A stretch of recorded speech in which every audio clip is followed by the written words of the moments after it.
Good evening, everyone. It's 6:30, so we'll call to order the regular meeting of the Guilford Select Board for Monday, the 26th of September. It's 6:30 in the evening. Welcome to everyone. Welcome to folks here in the room, and welcome to folks online. Nice to see you all. Thanks for coming.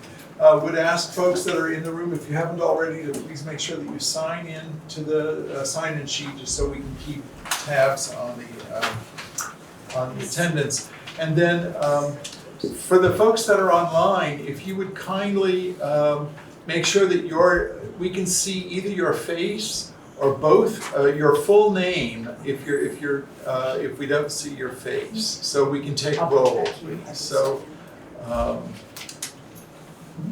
just to adjust that, and then we'll be good to go. All right. So the first thing we do is talk about rules of procedure. So I'll turn that over to Rusty. The Select Board has adopted a set of rules and procedure for its operations. They are here and in on the chat line. These rules ask that everyone present at the meeting conduct themselves in a civil manner. Additionally, on every chair and in the chat line, there is some basic information which includes how to contact Select Board members, how to secure a spot during the community comment portion of the meeting, how to get onto the agenda, how to communicate with the board via mail or email. Thank you, Rusty. Thanks very much. Okay, good. Thanks. That's great. Good. Then next we will we move to the next part of the meeting, which is welcoming of the public. This is a bit where we started this year on the Select Board meeting of inviting the community to speak to us and to the town at large. We reserve 10 minutes at the beginning of each meeting in order to do that. So I turn this portion of the meeting over to Miranda. Okay, well, so we have 3 community members who are going to be talking about, well, what's on their minds and what we can share with them. And so I'm going to start with Sarah. Sarah, you want to make yourself visible? Sarah Rosso? She's not connected to audio yet. There she is. Oh, okay, well, There she goes.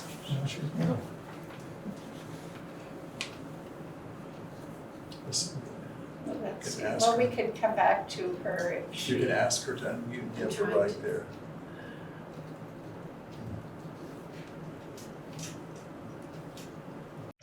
Hi, are you talking about me? Sarah, welcome. Hi there. Yay. Is it time for announcements? Yes, it certainly is. Okay, I just wanted to announce an event that's happening at Guilford School this weekend. We're in partnership with the Vermont Garden Network. We are offering a cooking workshop. The Vermont Garden Network has a mobile cooking classroom. It's an old retrofitted van that's retrofitted with a kitchen. And they are coming down from the Burlington area to lead a 2-hour workshop. And the theme is cooking on a budget with locally available produce, as well as the nutritional benefits of using fresh produce. And I think it'll be fun. It's this Saturday, October 1st, 10 to 12 at the Guilford School, outside in the gardens. We'll harvest some stuff and cook some stuff. And I think it'll be fun and low key. There is a sign up, although it's also okay to just show up. The sign up is available on the Guilford Facebook page and on Front Porch Forum. And it's helpful just so we know how many people to expect, but it's also okay to just drop in. And people can email me with questions. I think that's it, though. It's open to anyone. It's family friendly. Kids and adults are welcome. And it's definitely beginner friendly as well. It'll be accessible to everybody.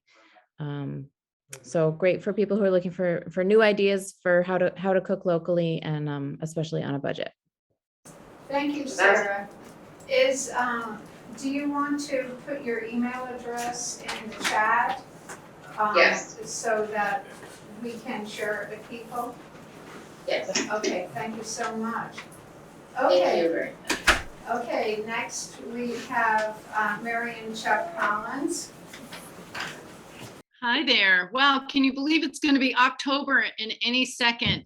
And October for I'm here representing the Rec Commission. We have our competition again in the playscape for scarecrows, and we're going to get the materials out there. But we really we would love to see loads of scarecrows in the playscape to start creating some festivity around here. But my main reason for joining today is to announce that there is a Guilford-wide yard sale coming up, October 8th. And one of our commission members, Ashley Kane, is organizing it, and I will put information in the chat. But it is from 8 to 4 on October 8th. There is a registration fee, which I think will donate I think there'll be a decision where to donate the registration fee, but there'll be maps and everything. So we encourage everybody who would like to participate to register. We also want to make part of it be kind of a rec and sports sale. So if you have some recreation items, some old bicycles, things like that, that we can get out there rotating, and they're not just dusting up your basements and your barns, that would be fabulous. There are probably plenty of people who would like a bike or any of the other fun stuff. So so that's what I wanted to just kind of announce, and it'll be 8 to 4 on October 8th. So I will put the registration link in the chat, along with the text and phone number for Ashley. So anyway, start putting together some stuff and get it out of your barn before winter. Okay. Mary, about the scarecrows that you mentioned, is there a time that people can start to work on the scarecrows? Yes, so coming up this weekend, I think we'll have everything there. We were planning on, and I think we can still pull it off, but it's a little late notice to do a couple of hours Sunday morning. I'll get it up on the Guilford Rec site. If people want to show up on Sunday, 10 a.m. to 12, we'll have some cider, and we'll have the hay and everything there. So we kind of got a late start, given that we only have this week to really promote it, but that's what I'm hoping, that we can kick it off this weekend after everyone goes to school and learns how to cook some good local food. Thank you, Mary. Next, we have Mark Fenwick. Hi. Hey.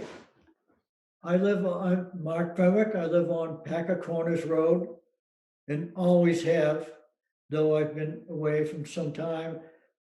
People have been coming by, and what happened to all the stuff? If any of you drive up here, you see that there's all this sort of sculpture made out of trees, but it's all moved down to Massachusetts, to East Hampton at Park Hill Orchards, where it has a huge venue of like 5 acres, and over 30 pieces of my work are spread out. And there's all kinds of other activities that go on. Bread and Puppet was there. There are people painting. There's various painting groups that come and paint the landscape, because it's from Park Hill Orchards, you can see Sugarloaf and the Seven Sisters. It's a wonderful spot, and it's turned out to be a wonderful spot to show work from some of my past and the new stuff. It's so I would invite everybody to get down to Park Hill Orchards, and you can even pick your own apples. And that's until Thanksgiving, though probably the stuff, Russell actually makes ski trails through his property, so you can do it that way too. So people will be able to ski among the sculptures this winter? Yes, I assume. And this year they also, Russell acquired a wheelchair golf cart sort of affair, so that people who are less mobile can take a tour. And and see the whole business. What's the name of the orchard? I can't quite. So the name of the orchard is Park Hill Orchard in East Hampton.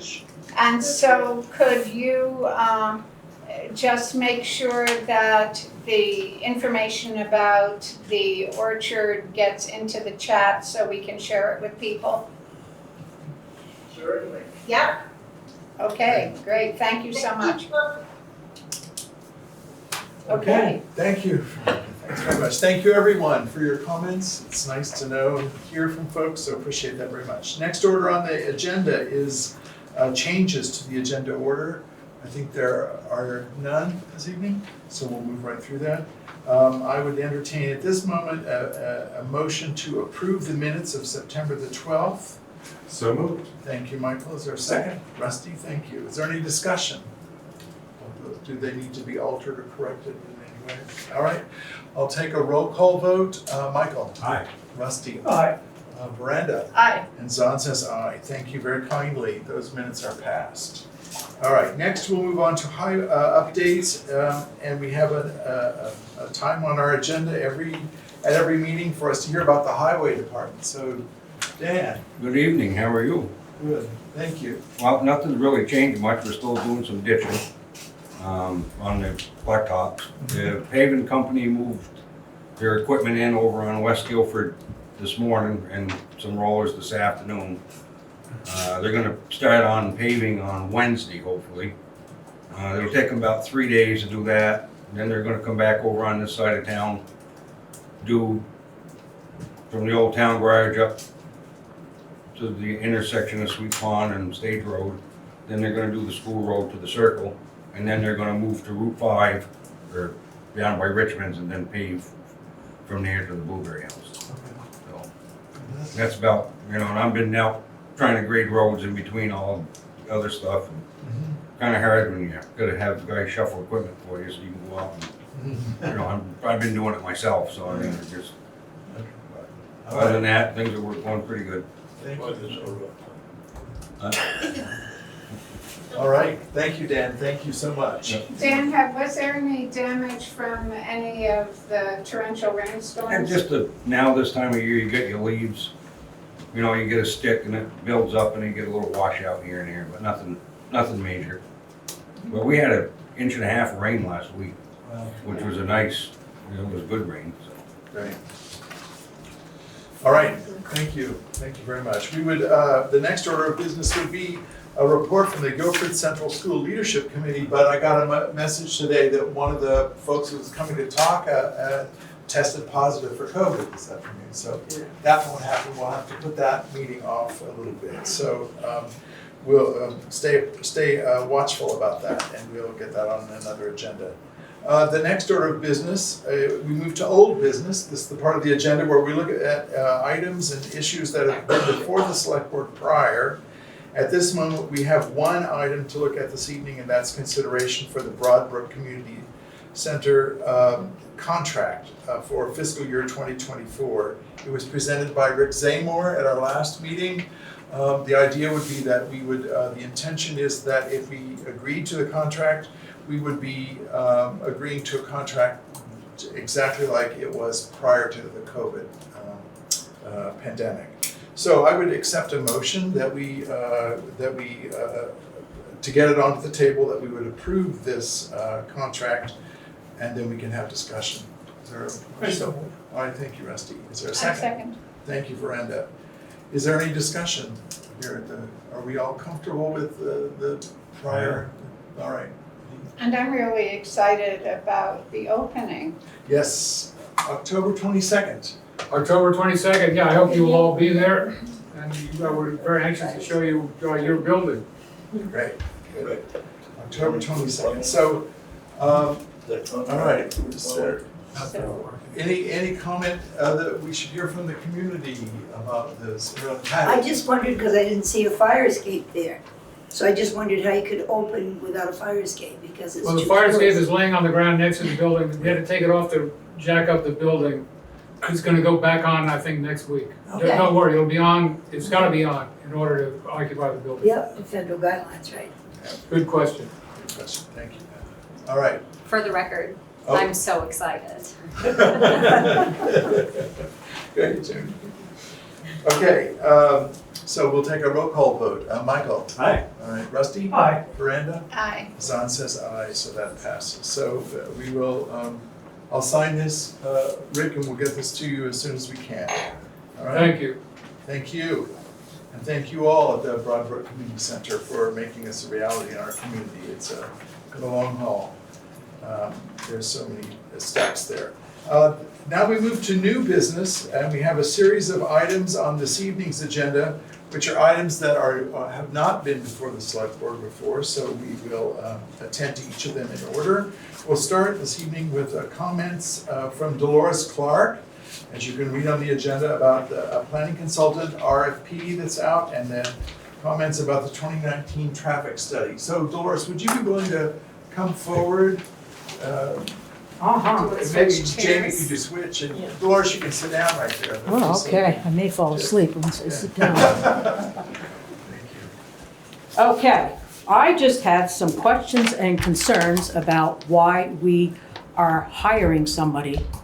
I talked to somebody on the planning commission, the new planning commission last night, and he said it was like they're overwhelmed and it's to help spend the ARPA money. Is that accurate? ARPA and the $195,000 is what he was saying? No. No. So what is the plan? Why do we need a planning, all of a sudden need a planning consultant after all these years of having a planning commission, volunteer planning commission, and now that's not enough? Like what are the big plans that a planning commission can no longer handle? Is that, so this consultant is not to help with the ARPA funds? Well, No. No. No, Okay, so, okay. that was a misunderstanding. I'd like to speak to that. Hang on just a second, Patty, you want to make sure that. All right, no, okay, originally I thought it was, according to your emails as well, it was like to help the planning commission. Now, we had a planning commission with 9 members on it that got rid of. Don't roll your eyes, Miranda. I didn't. And now we're down to 5, and all of a sudden, we have to hire somebody to do what has been done by a volunteer thing for how many years? Tens and tens of years? Why is that? No, it's not, let's see, I'll try to answer briefly and speak to the notion that the planning commission in going through the steps of finalizing our town plan, this current planning commission agrees that through lots of discussion and talking, agrees that the plan that we have in place is not actually a strategic plan. It's not actually a plan that tells us exactly what steps need to be taken in which order for the next number of years. It's got a lot of information, it has a lot of ideas in it, it has many, many things that could become plans, but it itself is not a plan. And so as tightly as we would like to have, as the Planning Commission feels that the town of Guilford needs at this point. So we're looking at hiring a strategic planning consultant, not a planner, but a strategic planning consultant to help us look at all the documents and everything that we have in order to begin to create, with lots of community input, a set of plans that we could begin to follow as a community, which could happen if any number of people wanted to do that in our community. That hasn't happened over the while. The Planning Commission is taking this step. We have an opportunity here to be able to do this, so that's why. I would like to speak to that. Yes, Pat. At one of the meetings, the planning commission requested that ARPA funds be used for this study. Yes, that's So correct. that's definitely a logical No, I think, question. if I understand, yes, no, and that's absolutely right, Patty, you're correct about Yeah. that, yes. And that's within the purview of, that's a reasonable use of ARPA dollars. But it was tabled and we didn't vote on it, the ARPA committee. We didn't vote on it. Let's be very clear that the ARPA Advisory Committee is advising the Select Board. The Select Board makes the final decisions about how all ARPA dollars are to be spent. Right, I And understand. so we want very much to work with the community. So it's not as if it's a request coming from the Planning Commission. It might come through the ARPA Advisory Committee as we go forward. I'm not sure. Right, So, we might, can I speak? yes. Yeah, as we are writing our report for the select board, which we're getting the surveys now, which is exciting. Fill out your survey. We might include in our report our opinion on whether ARPA funds should or should not be used to hire the strategic planning consultant. I have one other question. What is the wastewater? Could you define that for me? Because No, of late that's in not- that. We'll have to talk about that at Oh, the okay. meeting, yeah. Well, I would just like to know, like, what kind of planning are you thinking that it isn't enough that the planning commission has been doing for years? Like, Good. what kind of plans do you have in mind that need to be planned? I would recommend that you read the RFP, which describes what the planning consultant would do. It's there on our website. Any member of the community could read what the approach that we're taking is here. So I would recommend you read that. But why isn't it enough to have a planning commission? The Planning Commission's job and their purview is to make sure that these processes happen. It's totally within statute, it's guided by statute that they can hire consultants as they need to do the planning necessary for the town. It's not outside, it's not unnecessary. Other towns use planning consultants all the time. Guilford hasn't done that for a while. The Windham Regional Commission actually encourages towns to use planners in order to move projects forward, move the community to help it make decisions for the future. Why isn't that enough to use the Windham Regional, you just said? Is that what it? Oh, that was looked at. It was a consideration, yes. So why not, isn't that free information? No, it's not free at all. Those are services that the Windham Regional provides, but they provide at a cost. Mm-hmm. So yes, we could, that was considered as a possibility for the Planning Commission. So this doesn't have to be budgeted by the town or by? Yes, it does. I mean, it's paid for by the town, but it doesn't have to be approved? It isn't in the budget or is it just like? The Select Board has approved that the RFP go forward. And we don't know yet what that looks like from a budgetary point of view. And once the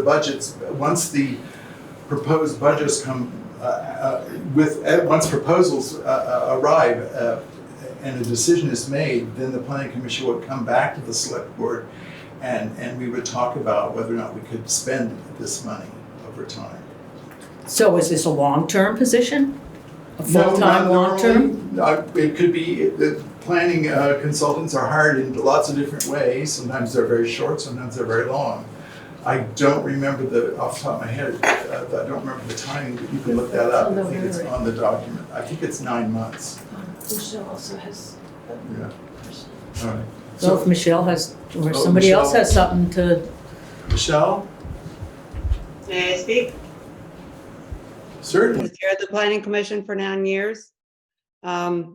I feel it was very important to be educated and attend seminars and do things and to be a part of things and listen to the townspeople.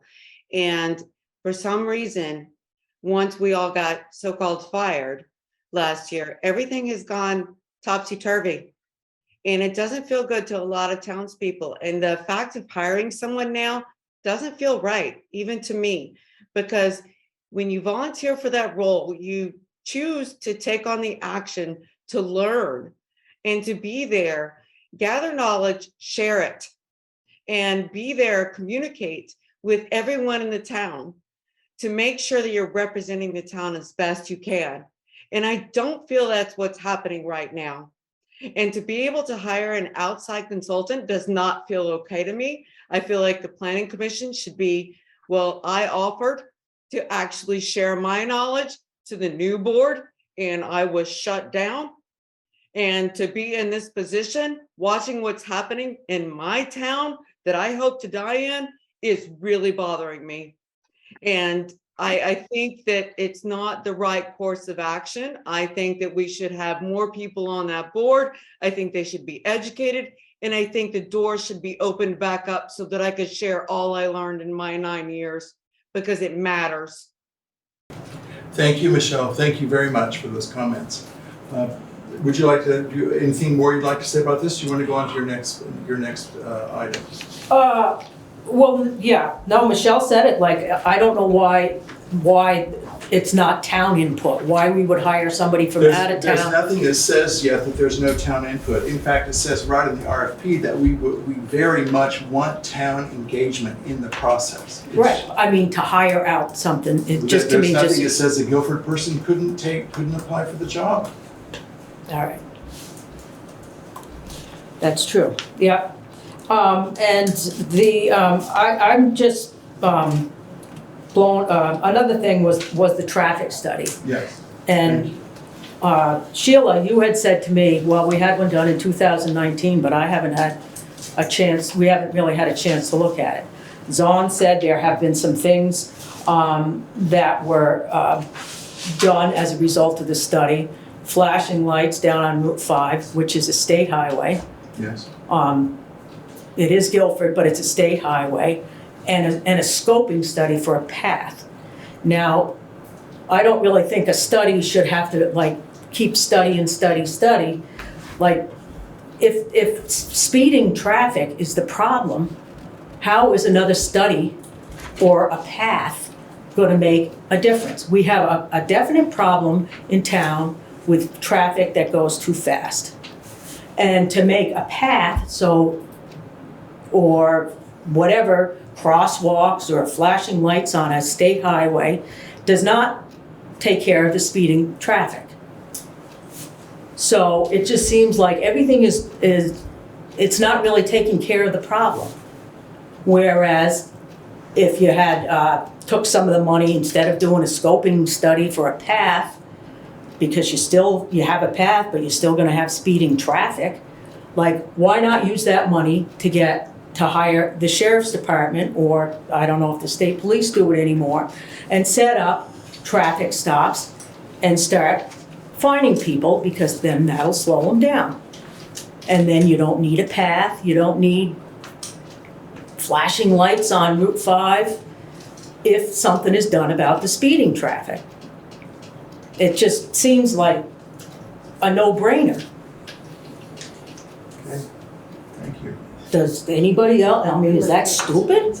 To think that if the traffic is going too fast, you slow them down? Instead of like, you build a path, the traffic is still gonna go fast. Would you like to say something? Yeah. I agree with you that there's common sense in certain actions that can be taken, absolutely.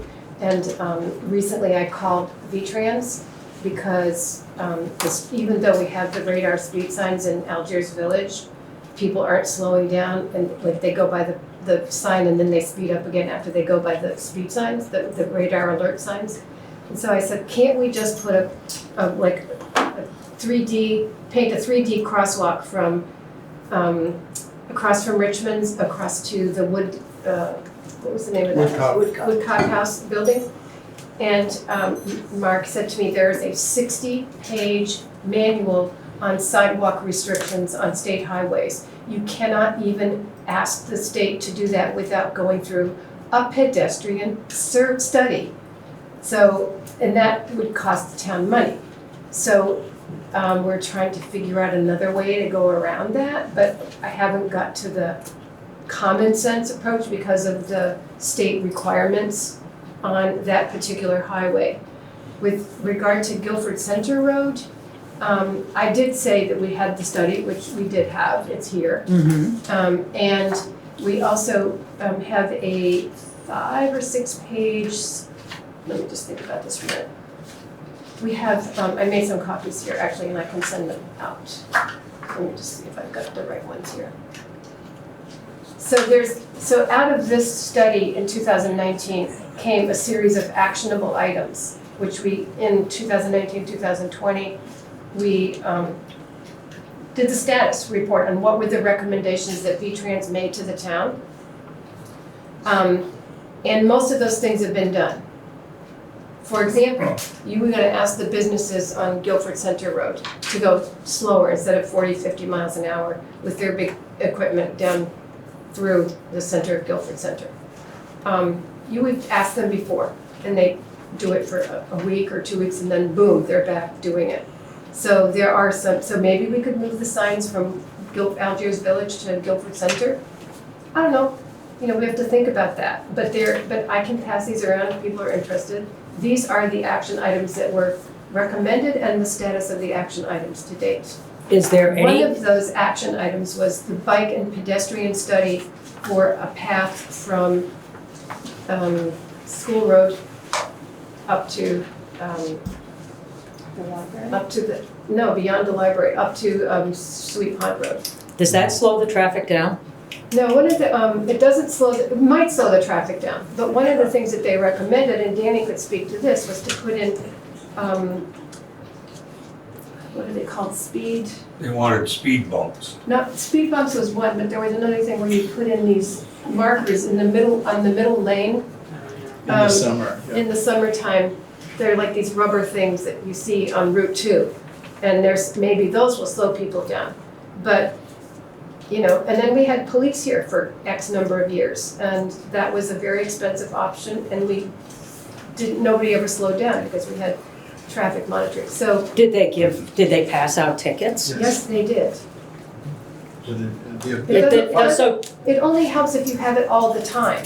If you have it sporadically, 8 hours a month, here, there, everywhere, you get tickets, but then people keep doing what they've been doing forever. so, Okay, so I'm gonna move Yeah. on just for a second, okay, we need to let you know. Hi, Dick. All the talk I've heard is Guilford Center Road and Route 5. There is a road in West Guilford that has a Heinsberg Speedway on it. I have asked you a few times to get with the sheriff's department. I see the sheriff about every week, and I said, has the town of Guilford contacted you yet? No. No. Why not? Because the town of Guilford, like the Mexican border, wide open. They know that, and they can go whatever they want to do. And they run over probably 15 to 20 animals on that straightaway because they can't slow down to avoid them. Thank you, all right. So Dolores, we hear all this, thank you very kindly. We don't have answers for you tonight. I recommended to you before the meeting that we probably wouldn't have answers. We don't have clear answers for you. We wouldn't expect to. But is there anything else you'd like to say? Excuse me, ma'am? If you've done all these studies, why don't you implement them? Why is there nothing done? It's not that there's nothing done. There are steps. There are multiple steps have been taken on the traffic study. And multiple steps, we're following studies along. There are numbers of studies like this that any town goes through, Guilford's going through. It's not that nothing's being done. I'm just not sure that the very things that some people in the community care about most are being addressed in the way those community members would like to have them be addressed. Studies do not solve the problem. They just spend taxpayer money. Or not. Thank you. Is there anything else you'd like to say? no, I'm just like, it's a townwide issue. The speeding thing is a townwide issue. Yes. So you can put a path here, and it's not gonna slow the traffic down. You can put a crosswalk after 60 pages of whatever down across Algiers, and it's not gonna, to me, if you have a sheriff's department there and take the money that you're spending to do studies for walks Wouldn't touch it. But it's something that needs to be, it needs to be remedied. I understand that, yes, thank you. I do understand that. And that's what we're working on in various ways. So let's continue the conversation. Thank you very much for coming and sharing your thoughts. And I understand that there are townwide issues here that we all need to address. There are many people that care about these. I'm glad you're here talking, actually. Thank you. So if there's I think we'll move ahead though in the agenda if we've given time for this. Thanks, Dolores. So thank you all very much. We will move forward now to the next part of the agenda, which is what is called here a Declaration of Inclusion. And I asked for Fred Bruning to come forward. I'll take the hot seat here. I'll just say for a moment that this is what we're considering now is something that's being considered all across the state of Vermont. It's a statewide effort to broaden language and the way we respect and understanding for one another. And this is Brattleboro just passed it the other night, made the top with the top headline in the Reformer I noticed the other day. So, Fred. Thank you, and thanks for putting us on the agenda. As Zon said, my name's Fred Bruning. I've been working with a group of Windham County residents. We come from 4 different towns, trying to inspire other select boards in Windham County to adopt the declaration. I'm delighted that, fortunately, I was worried that your agenda was going to move along too quick, and Al Wakefield and Norm Cohen. I thought I saw Norm's name up there. He's been in and out. Al, are you there? Is Al there? Al's here, yeah. Okay. And there's Norman. Right. Are 2 of the originators of the declaration. They just came from the select board in Bethel. That's why they're late. We'll see if Bethel might have passed it.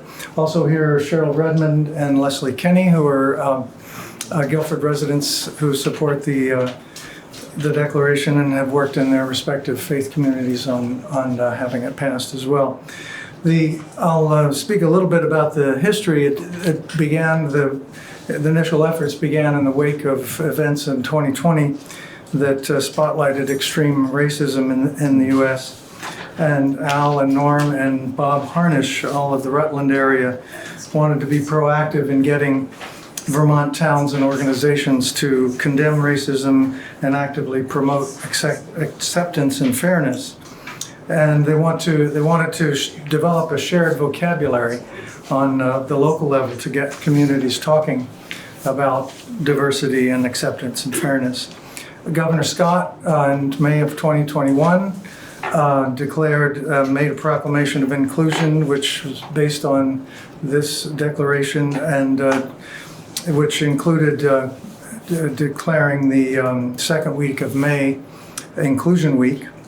The Vermont Chamber of Commerce is behind the Declaration of Inclusion. In fact, they sponsor the website for the declaration, and the Vermont League of Cities and Towns is also behind it.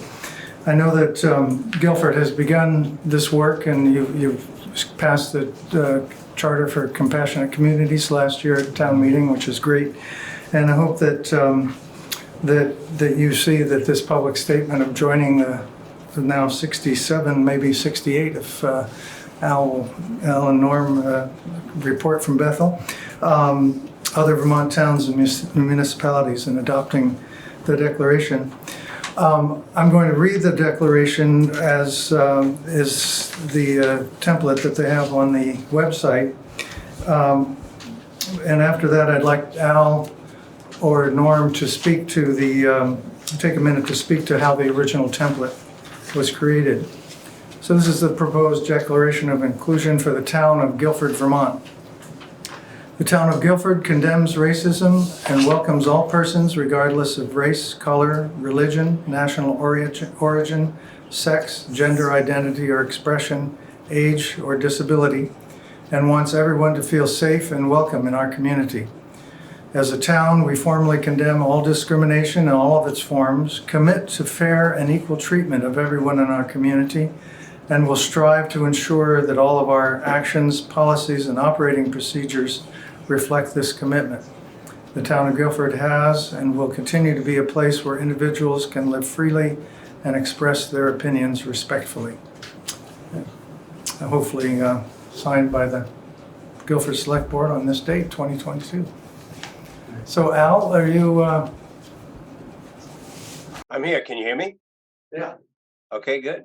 And I'm Al, and that's Norman, and Bob Harnish, who's actually the guy who got this whole thing started, at least after the town of Franklin adopted it initially, is on holiday in Vancouver, and so working very hard up there. So we're kind of lying around here trying to get this stuff passed by town.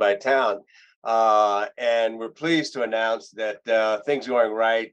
Guilford could certainly be number 69. But that having been said, we've just flown in from Bethel, and Bethel adopted it, unanimous vote by the select board. So they represent number 68 after Brattleboro, Heartland, and Hyde Park last week adopted it. So we're moving along towards our target of 100 towns adopting and over 50% of the population by May next year, as Fred mentioned, Inclusion Week. Something like 80 to 90% of the towns have adopted the declaration as Fred read it to you.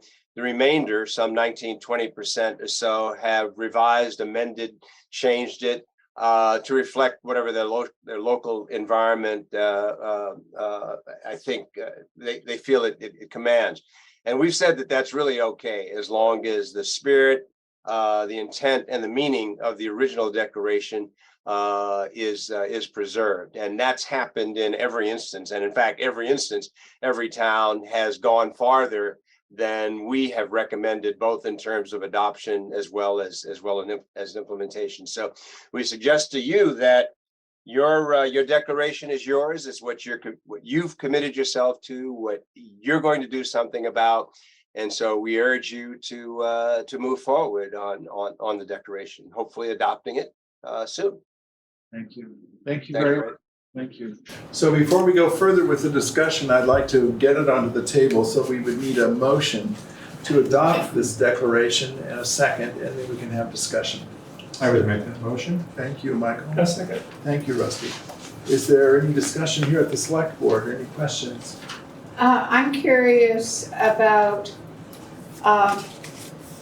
whether there's any prescribed course of action that goes with, I mean, this isn't just a question for you, it's a question for the originators of this. I mean, last year, our town, we were approached by, people who were interested to have us adopt the Charter for Compassion.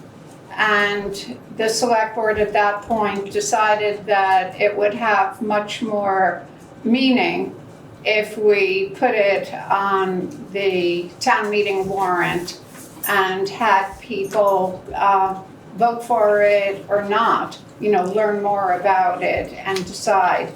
I am wondering about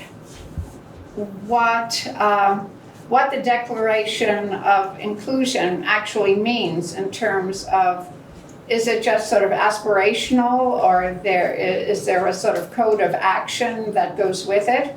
Or does every town just sort of decide for itself? We appreciate that question. It's really the right question, and many of you may have had access to our website, the Vermont Declaration of Inclusion.org, which was designed by the Vermont Chamber of Commerce. And in that, it outlines implementation ideas that we put forward. Those implementation ideas describe what you can do and what you should do in the first, almost the first night after you leave here, but certainly in the first 3 months. And then subsequently over the next 6 months, and then after that ongoing. That's really complemented by a great, more comprehensive information provided by the state through its IDEAL program, capital I, capital E, D, capital E, capital L program, as well as a toolkit provided by the Vermont League of Cities and Towns. So yes, there are implementation guidelines. It is expected that after you vote, in fact, you will begin to look at your town policies, procedures, and that you will ensure that your recruiting practices and even the things that you do to develop the economic base of the town include a statement about inclusion. And I know Norm wanted to say something as well. So Norm, you're on. Well, I think you said it all and very well, Al. the adoption is aspirational. Putting it into action is what it's all about. It's not something that can happen overnight. It's certainly measured. There's some easy things to do early on, like put it on your website, as Al said, frame it and put it on the town clerk's office, the select board meeting room, wherever else you can, so that when people walk in who are new to the community, they know or have at least an idea of what they're getting into. The League of Cities and Towns, there's also seminars. There are meetings. Towns are beginning to cooperate with one another. But it is not just an aspirational statement. It's an important statement to adopt. But the measure is what you do with it to assure that inclusion is part of the town's, I don't even want to say charter, I want to say character as you take it forward. Thank you. Thank you. Are there any other comments here at the select board? Were you going to suggest some additions? No. I'd just like to say one other thing with respect to the community voting on it. Nobody has done that yet. And we view it, as you'll see in our brochure, and we explain why, as an administrative leadership function, as opposed to other types of things like budgets and things that go to the people. Thank you. Yeah, that's a good point. Okay, is there any comment in the community? Would anybody like to say anything? Yes. I am Leslie Kinney from East Mountain Road.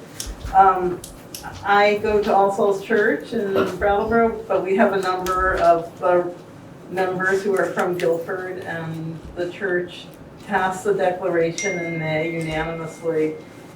It was important for us as a statement of values, and for me as a resident of Guilford, I would hope that I live in a town that is inclusive, welcomes inclusivity and diversity.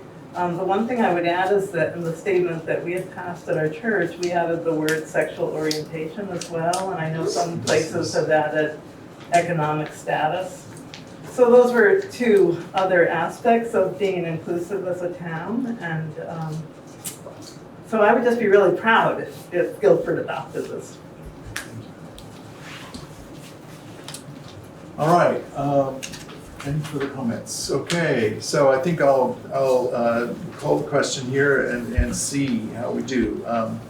Are we all in favor of adopting this Declaration of Inclusion? And I think what I'd like to say is that we would adopt it in spirit, and if we wanted to review it and adjust any word changes later, we could do that at another moment rather than trying to wordsmith right now.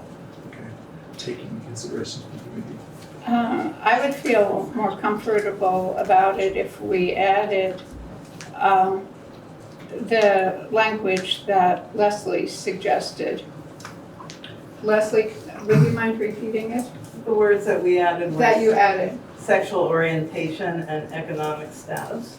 Yeah, I mean, economic status is very important to me, as well as sexual orientation. How do people feel about that? Are we comfortable to add those two into the? I am. No? Musty? Okay. Michael? Aye. Musty? Aye. Miranda? Aye. And Zahn says aye. Okay, thank you very much. We won't sign it, we'll change it and sign it later. So we'll sign that and get it to you very much, very soon. Thank you very much. Thank you very much. Time. Thank you for coming, Norman. Thank you very, very much. Congratulations. Yes, thank you. You're town number 69, and you will put us over 48%. Right.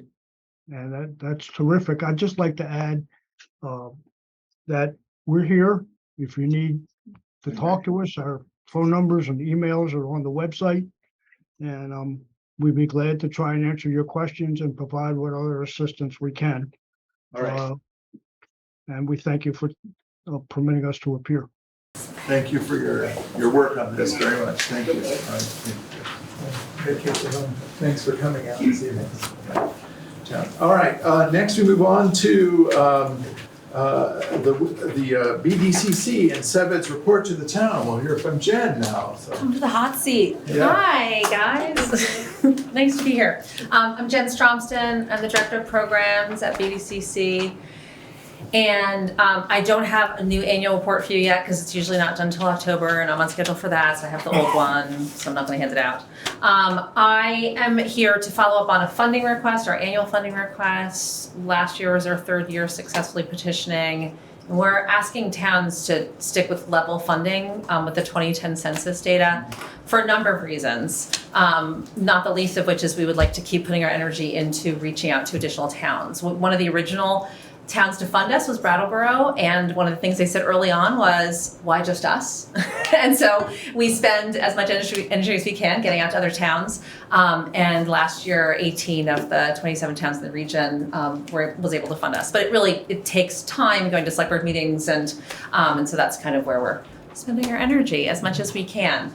And so hopefully you'll put us into the warning with our funding request. That is one of two requests that I come to you with tonight, and then I'll give you some reporting. The second one, and Laura Sevilla apologizes for not being able to be here in person, but she had to be in Jamaica, and even she can't do that. So we're in a long process of trying to be seen by the federal government. And so one of those, what that means is we do strategic planning around economic stuff. We do this SeVEDS, this comprehensive economic development strategies.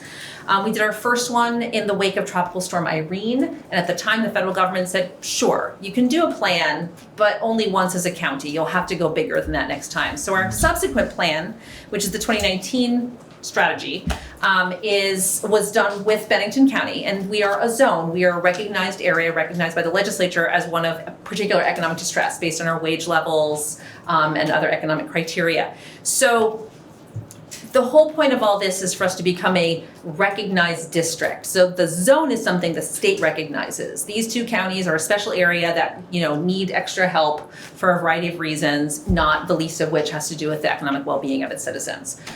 The federal government doesn't really see that, so we have to apply to this thing called an EDD. So I think you received an additional missive that's asking for a letter of support for our application to the federal government to become an officially recognized economic zone. It's called an economic development district. It doesn't change anything about the way that we operate. We're still going to, kind of plan at that scale, but what it does is it enables us to have sort of a slightly less cumbersome relationship with some federal programs. And the most dramatic example of that was during COVID, when economic development districts received special funding without having to apply. And so in Franklin County, they got $400,000, and they spent that doing a comprehensive wastewater analysis, for instance. So every single town in that county, they could hire an engineering firm to do this wastewater analysis, and they also have money to sort of follow up on projects. And that is something that obviously affects different towns differently, but there are certainly towns in southern Vermont that cannot afford to even maintain their wastewater systems, but they can't, there's the studying, and then the engineering, and then the applying for funding, and all that stuff costs money before you've even done a thing, and you have to do it. And so that's one of the reasons, that's just a simple example of why an EDD would be helpful for us to have. We'd be seen differently for some of these federal funding tranches that can help with stuff that's just frankly pretty expensive for towns to do on their own, and something like that. I have an entire, this is kind of dog-eared, but I think you received this handout, hopefully, as a select board that explains it better. I'm not really doing Laura proud in my explanation, but I really think we don't have time for me to read this entire thing tonight. So I will just say, in addition to those two requests, I'm going to give you a tiny bit of information. I want to follow up on a couple of things. There are two things that Guilford residents have brought to us in the past. One is a really kind of a passion for cooperative businesses, and as said at the time in kind of my laborious bureaucratic way, like, well, it's not something we can act on quickly. But I wanted to, so that was about a year ago. It is something that we are seeing some funding opportunities around. And the ability to possibly staff up and really support worker-owned and cooperative businesses. And frankly, our select board chair is our SeVEDS chair is Wendy Harrison. And it's a real passion of hers and of the board at this time. So hopefully we'll kind of keep you all updated. But that's something that was brought to us by Guilford residents and something I want to just follow up on specifically. We're following that funding opportunity. And then just sort of the way you'll see it in our annual report, the way we kind of present our budget.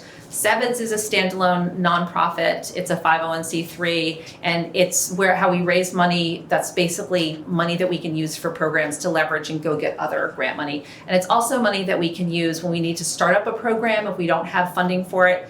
Sometimes there's a gap. We started our high school program with it, but then we were able to find funding for it. And so it's kind of our flexible, fungible funding that doesn't have a ton of strings tied to it, as most of our grant funding does. The BDCC budget is a lot more complicated because it includes all the real estate that we maintain and manage. That's our incubator space. We have, dozens of businesses there. Some Guilford residents have their businesses there. And what you'll see every year, hopefully, if we're doing our job, is you'll see some positive revenue on the BDCC side, because that's sort of how we have the ability to invest back in programs and to work on our $30 million of capital needs on our buildings, frankly. And so that's I don't know if that's a great explanation of everything, but just to give you a sense of how complicated things are. We have this sort of BDCC operation and the SeVEDS side, and they really do have to be presented separately because they do operate separately. But the reality is that BDCC runs everything. I work for BDCC. BDCC owns the real estate. It handles the grants, and it's what gets audited. And so we are subject to a really pretty very serious federal audit because we receive so much federal dollars, so much public dollars for what we do. And so if we can satisfy the auditors, I hope we can satisfy the citizens of Guilford. The things that I really welcome anyone to come and sit down with us, especially my CFO, for a better explanation of that, because I think the more people understand the complexity of the funding, we don't love it. I mean, having to do it for grants with everything is hard because it's not always a great fit for what everyone knows needs to happen, right? So we're always trying to find ways to fund the work that really needs to get done, not just chase dollars. And sometimes that also means we have a gap in a program. Like we don't have an internship program right now. There just isn't really a way to fund it that doesn't bend us into pretzels. And so we just can't do it, for instance. Some great new stuff that's going on. We have done a really fun collaboration with Winston Prouty, and they put together a whole bunch of videos about how to start a childcare business. We know we have a childcare crisis in this region, and we need all kinds of childcares. They could be nonprofits, they might be home-based, they might be a small business. And so we put together a video series, and through our Southern Vermont Economy Project program, we'll be helping push those out. And so that's really fun. The Southern Vermont Economy Project does a whole lot of things, including trainings. A lot of people from Guilford have participated in those and been trainers in those. We'll be doing a civic engagement boot camp. This is something we've heard from a lot of towns that are like, how do we get more volunteers? How do we get more people involved?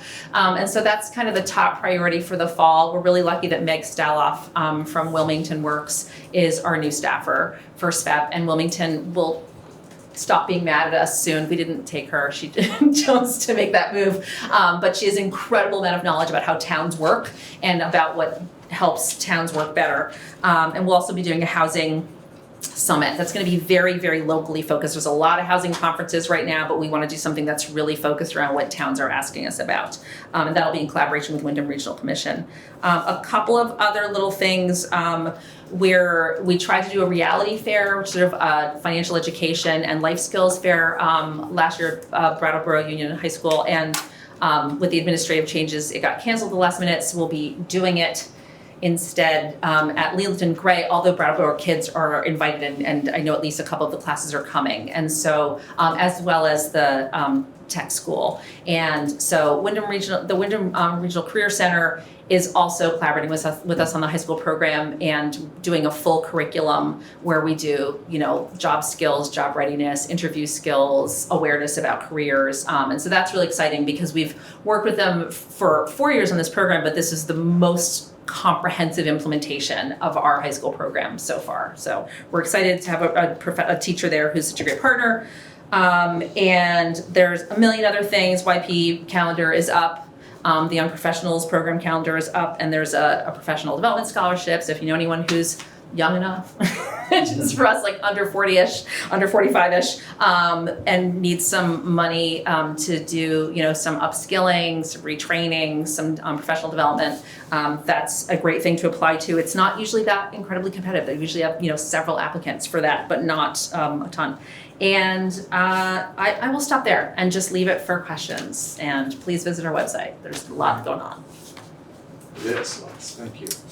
Any questions here from the folks? Anything we need to check about? I did want to ask about, do you need us to, can we take time to talk about the letter? Absolutely. And then do you need a reference letter that would go from every single town? Yep. So in other words, your chances for succeeding are going to be less if not every town. I actually think we don't have to have every single town. I think we're aiming for every single town. Sure. That's really the goal. And part of that is this is the opportunity to really sort of talk about that. We don't have county government, and there's all these ways in which the federal government, especially for rural programs, operates in a way that's really assumes you have county government. And so to not have some sort of unit where we act like a region, it makes, we saw this during Tropical Storm Irene. That was a perfect example. Like FEMA doesn't know how to interact with towns. Right.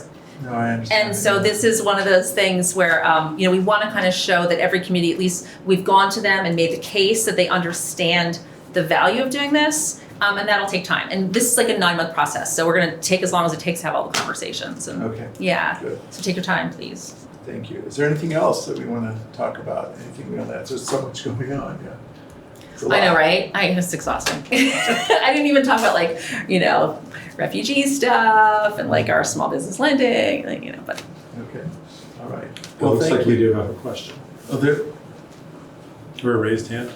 I don't see it now. Oh, sorry, that's just my little cursor thing. Okay. So do you not want to consider this letter? I'd like to wait. Okay. Yeah, thank you very much. Yes. All right. Thank you. All right, thanks very much, folks. Thanks a lot, Jen. Nice to see you. Okay, we'll keep moving on here. We're slogging through here. Windham Regional, next on the agenda is Windham Regional Commission bylaw amendment to allow support of inter-municipal service agreements. That's a request coming from the Windham Regional Commission, and I'll ask Sheila to address that. So Windham Regional Commission has bylaws. They are looking to amend their bylaws in a way that would allow the Windham Regional Commission to enter into inter-municipal service agreements with towns that want to do so. So if we wanted to buy propane as part of a collaborative, Windham Regional Commission would be able to work with us on that, or other such purchases. Maybe if all the towns got together to buy gravel, they would be able to negotiate a better price. In order to be able to do that, they need to amend their bylaws. There will be a public hearing on Thursday, October 13th at 5:30 p.m. via Zoom. They've got that information on their website, Windham Regional Commission. And anybody who wants to know about that can participate by Zoom. So what are some examples of municipal shared services? Bulk purchases of commodities, animal control, town administrator service, finance management, and then shared equipment such as hydro seeders and over-the-rail mowers. That is not the total list, but it just gives you a sense of what the commission should do. So much like Jen is talking about. We're talking about cooperating regionally in this sense with the Windham Regional Commission. So may I ask what's required from us tonight? They are nothing. They are asking if the select board has comments. They are asking the public to participate in the public hearing on October 13th. But they will then, taking into consideration the various select board reactions and the public hearing on the 13th, they will then vote on the bylaws. So we're not taking a vote tonight. We are providing comments on the topic if we so choose, if the select board so chooses. Great. Anybody have a comment? I have one. It seems like a very foresightful amendment. I know there certainly have been times in the budget process where we have wished we felt constrained by the smallness of our town. It would be nice to pal with some other towns or something to get some of the work done that we simply can't do by ourselves, or it's too costly for us to do it. So it seems a sensible thing, you know. So, I mean, I'll be very interested to hear whether the Windham Regional Commission would sort of help to facilitate those collaborations, or the towns would just sort of get together on their own and then bring a request to the Regional Commission. My guess is that they would sort of midwife this as well. Yeah, I think that's the understanding. Yes. Okay. All right. Excuse me. So thank you. I think we've let the community know. We can put information up on a website to advise people about it too. So, all right. One more item in the new business. We have Guilford's been offered a color printer. And so we need to learn a little bit about that this evening. And see, we won't be able to take action this evening, but I think it's important for us to put it out here just to talk about it or learn about it. Because the reason we won't be able to take action is that we just need to learn some more about what would be required, like for maintenance and what that might look like. So, Sheila. So Mike Squires, who works at Richard's group, and is head of their IT and has moved back to Guilford off Merrinuck Road, and is building a place to live there.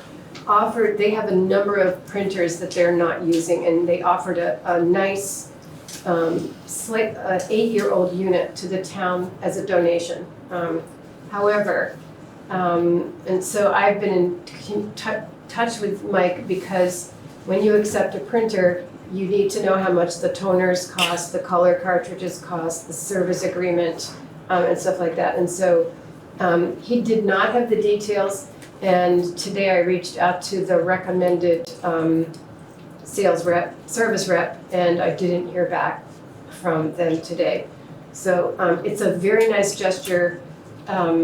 Whether or not we can afford it, I know there have been plenty of times when it would have been nice to have a color printer here, but whether or not the town can afford it remains to be seen, because we don't have the details on the annual cost of keeping such a machine. So I'm going to wait and see what I hear from everybody on this. So that will come up at the next meeting for us to consider, but there it is. Okay, folks, thanks very much, Sheila. Next on our agenda is the warrants. Okay. Phew. Okay. I move that we pay the following warrants. Payroll, week 9/18/22, for the sum of $4,912.31. Payroll week 9/25/22, for the sum of $6,704.98. Expense warrant 2206, for the sum of $34,443.02, for the overall total of $46,050.31. Is there a second? No seconds. Is there any discussion? Yes, the largest items were for Blue Cross Blue Shield Health for the sum of $5,578.82. by and far the largest bill was from the Vermont League of Cities and Towns Property and Casualty Insurance, and the sum of all of those things was $11,341 even. And then manhole water rings. I'm not exactly sure what they are, but they come from the highway department, and that's for $3,619.36. Thank you. Is there any discussion? All right, I'll take a roll call. Michael? Aye. Rusty? Aye. Amanda? Aye. Zahn says aye. So that passes. Thank you very kindly. All right, folks, the next thing on our agenda this evening is whether there were any communications. There were none that came to the select board tonight or before tonight. So we'll move now into executive session. We have two issues that we need to address this evening. So I'll just say here to the public, the way this will work is our practice has been that we will move to go into executive session, and we ask everyone that's present in the room to step out after once we're in executive session. And anyone who's online, we'll put you into the waiting room. Everyone is invited to come back after our executive session. There's no substantive business after the executive session. It's all just pro forma things about talking about actions that we've taken, actions we plan to take, and then the adjournment. So in order for us to get into these executive session, I ask folks to bear with me because we have to go through, to get into executive session, we need to take 5 actions this evening. They're not complicated, but we need to take them each individually. So the first action that we need to take, so I will ask for a motion and a second. But the first is to adjust the wording of item 12, or item 12 on the agenda, yes. From, and here's the language that it did say, it did say per 1 VSA section 313A1F regarding a public records request appeal. And we're going to change that to, I don't think I'm doing this right. We're going to change it to regarding a public request for appeal, not pursuant to 1 VSA 317C4. Okay, yes, and not We're just pursuant. changing the 313 to the 317, A to C, 1 to 4. I'll say it one more time. Tonight's agenda said that we were going to go into executive session for 317C4. We're going to be changing that to 313A1F, which reads regarding a public record, about public records request appeal. All right, I need a motion to do that. I second. Okay, I'll second. No, go ahead. Miranda motions, Rusty seconds. Michael? Aye. Thank you. Rusty? Aye. Miranda? Aye. Zahn says aye. Okay, that's action number 1. Action number 2 is that we will move into executive session because premature knowledge of employment discussions could potentially put the town at significant disadvantage.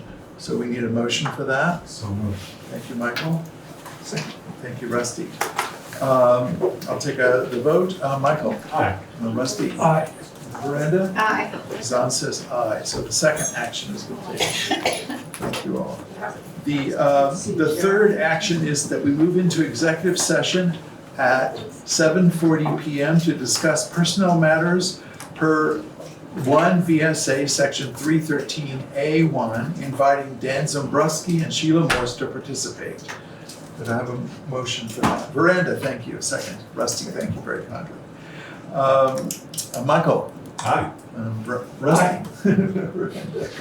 Aye. Zahn says aye. All right, good. That's number 3. Thank you. The next is we need to move. The reason to go into executive session is because we find that premature general public knowledge of confidential attorney-client communications regarding a public records appeal could potentially put the town at significant disadvantage. Need a motion for that. Thank you, Veranda. Second. All right, Michael, thank you kindly. Michael? Aye. Rusty? Aye. Veranda? Aye. And Zahn says aye. And here comes the last one. We're going to move into executive session at 7:40, as stated before, in order to consider confidential attorney-client communications regarding a public records appeal. Need a motion for that? So moved. All right, thank you. Thank you, Rusty. Thank you all very kindly. This is crazy. Michael, vote? Aye. All right, Rusty? Aye. All right, Veranda? Aye. And Zahn says Did you aye. invite me? Yes, I did. Thank you. Right. I'm sorry. Who seconded Rusty? Yes. And so. Okay, I'm gonna put people into, Thank the you, waiting everyone room now. here. We'll put you into the waiting room. Okay, good evening, folks. It is now 8:25, and we have exited, we have stepped out of executive session. We're going to move, I will move that we exit executive session at 8:25. Is there a second? I'll second it. All right, thank you, Rusty. All in favor of coming out of executive session? Michael? Aye. Rusty? Aye. Veranda? Aye. Zahn says aye. Okay, we are effectively out of executive session. I also want to let the folks on the call know no one else has come back in the room. We didn't even offer to see if there's anybody there. Maybe you should go do that. I will do that. Yeah. There was no action taken on the first item that we spoke about during the executive session. However, on the related to the second item that we discussed in executive session, I will move to deny the appeal of public records request from Jason Heron dated September 21st, 2022. Is there a second? I'll second. Thank you, Rusty. Is there any discussion? All in favor, let's see, Michael. Aye. Rusty. Aye. Veranda. Aye. And Zahn says aye. Thank you. So that passes. I will ask you each to sign this letter that we will be sending the communication to Mr. Heron. Okay, folks. Now let's move on to actions from the previous meeting. There were two. We needed to execute a contract with Marjorie Ray, who is going to be helping us with website maintenance. That just means daily maintenance. And so as soon as that's in place, then we'll begin doing that. We have done that.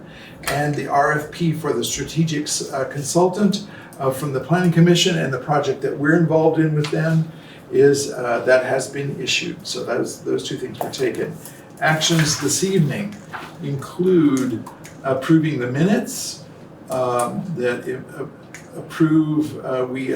approved a contract with the Brook Community Center. We adopted the Declaration of Inclusion, and we approved the paying of the warrants, and we moved to deny a public records request appeal. And those are the actions we took this evening. The actions to be taken are that we will consider a letter of reference, a recommendation for the Bdcc and SeVEDS in their application to the federal government. And we will continue a discussion about an office printer, the potential donation to the town. I think that's everything. All right, is there any other business that needs to come before us? I think not. Oh, I had a note just about the Conservation Commission wants to network with the person who is doing the town website work to make sure that Oh, yeah, there's, okay. So I think that's in the pipeline, but it didn't come through this meeting. Yeah, we're not even at that stage Yeah, yet. it's a little bit Yeah, further okay. out still, yeah. Okay, so in that instance, I would entertain a motion to adjourn. Oh, and Happy New Year to everybody Yes, from Rosh the Hashanah, people of the thank you. Jewish Yes, faith. thank you. L'Shana Tova. Is there a motion? I will make that motion. I'll second. All right, thank you, Michael and Rusty. All right, Michael, will you approve? I will. Aye. Rusty? Aye. Brandon? Aye. And Zana says aye. Thank you very much. And everyone that's still online, if you're there, thank you for coming this evening. This is what community meetings are all about. Thank you very kindly.